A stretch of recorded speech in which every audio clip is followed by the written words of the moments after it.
In this second deleted level, which is an extended sequence of the sewers in Seattle, this comes on the heels of where Ellie goes into a building and she survives an attack by stalkers and gets thrown out of a window and gets swept away by the current. And then we cut this section that used to be there in the final game. Now you will get to play it. So this was a way to get a bit more interesting puzzles, interesting traversal, figure out how Ellie can navigate the sewers with the fighting current. Ultimately, with a lot of these levels and these sequences, the reason why we cut them were for pacing purposes. But here it is for you in this very kind of raw form that part of it will feel finished, parts of it will feel like assets are missing as far as audio, animation won't be final. But it's a glimpse into what a game looks like when it's months away from finishing. Enjoy.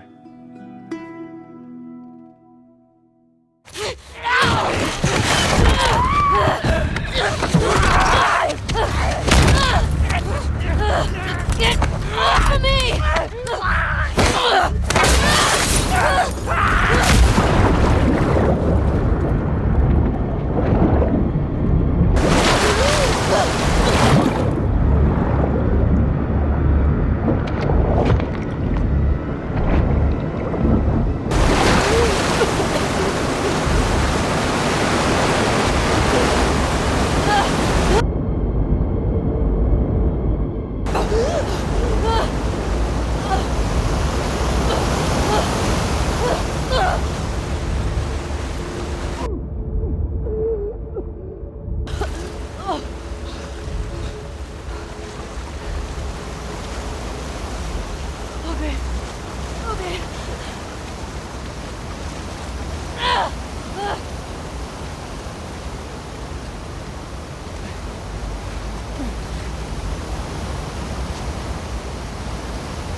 Seattle.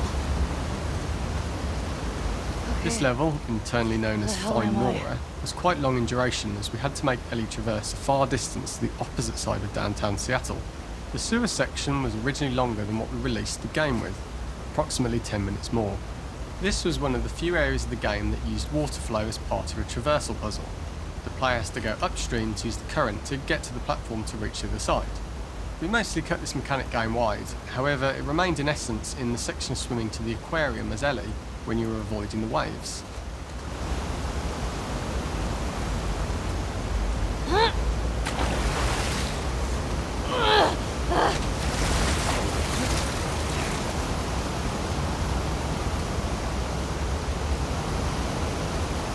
When players reach the doorway and enter into the room, they're faced with a dead end. The real reason for this dead-end room is that on the reversal when exiting back out of the doorway, players are faced with the route onwards. A pipe that they'd not been able to see when they were swept past it on the way in, and something that was hidden from view when on the side platforms. The intention here being that the only option is to go off the standard path in order to search for a way out. What have we got here?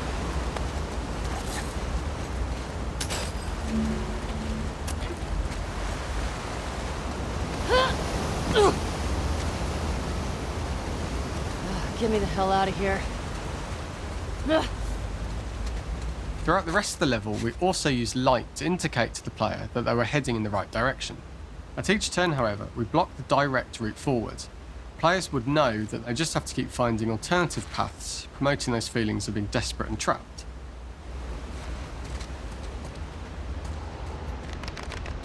We slowly introduced the player to consider climbing into smaller pipes and crouching in these tight spaces.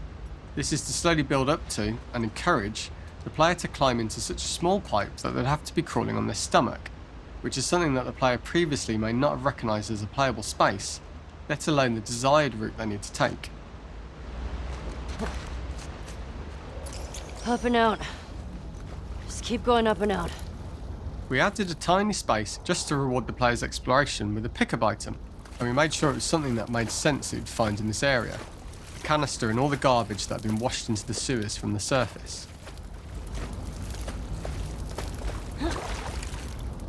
We loved the idea of making Ellie prone through a tiny dirty pipe in order to get out, as it was a great opportunity to use our prone mechanic.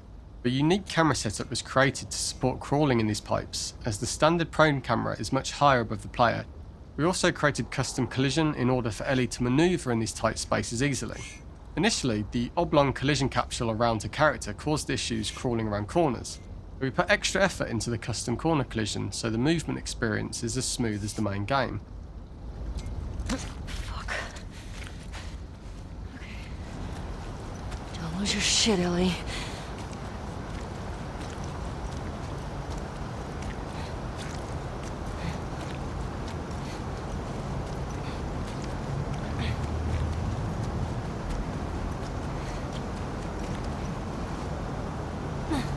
In order for the player to feel cramped, claustrophobic and desperate, we'd been enforcing the traversal mechanics that allow for a tight environment which promote these feelings. We introduced the use of the squeeze through so that we can keep the player feeling enclosed and tight, but without repeating the same geometry. Here we change from low ceilings with wider walls to high ceilings and tight walls to change up the spatial pacing and keep the level from repeating itself.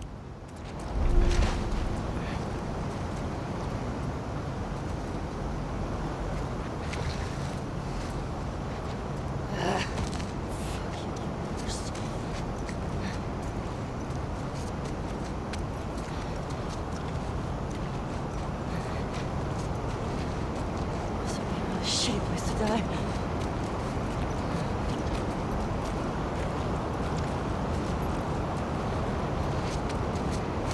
Originally, we had the waterline much higher here, so players had to swim through this tight tunnel.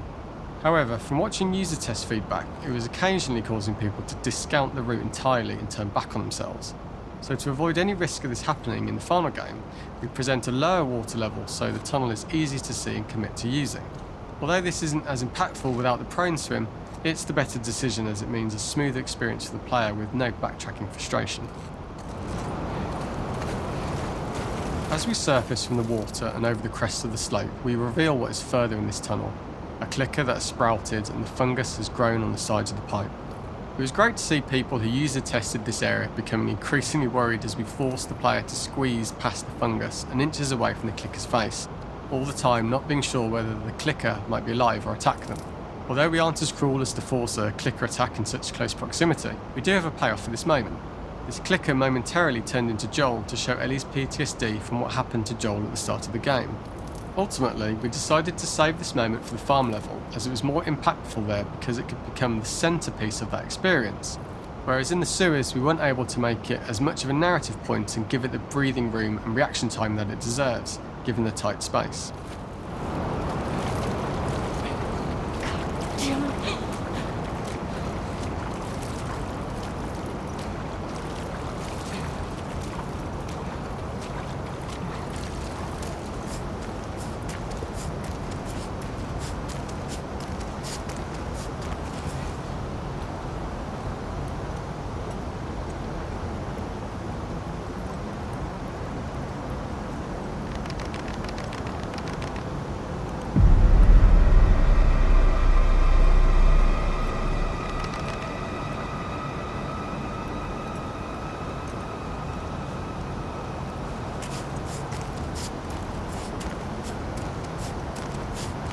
Oh, shit!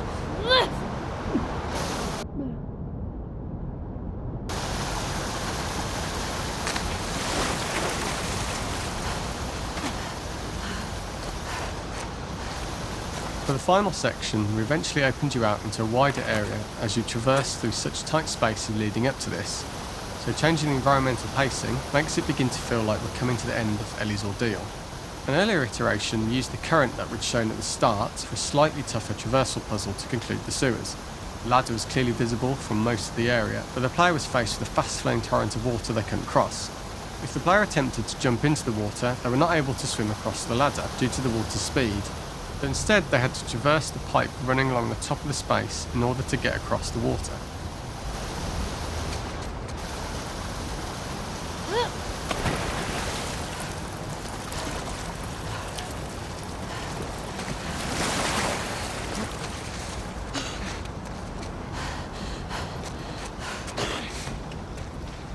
Using this pipe was retained in the iteration we shipped with, as it's the last of the extreme methods Ellie has to undergo in order to escape the sewers, and what she will go through in her pursuit of revenge.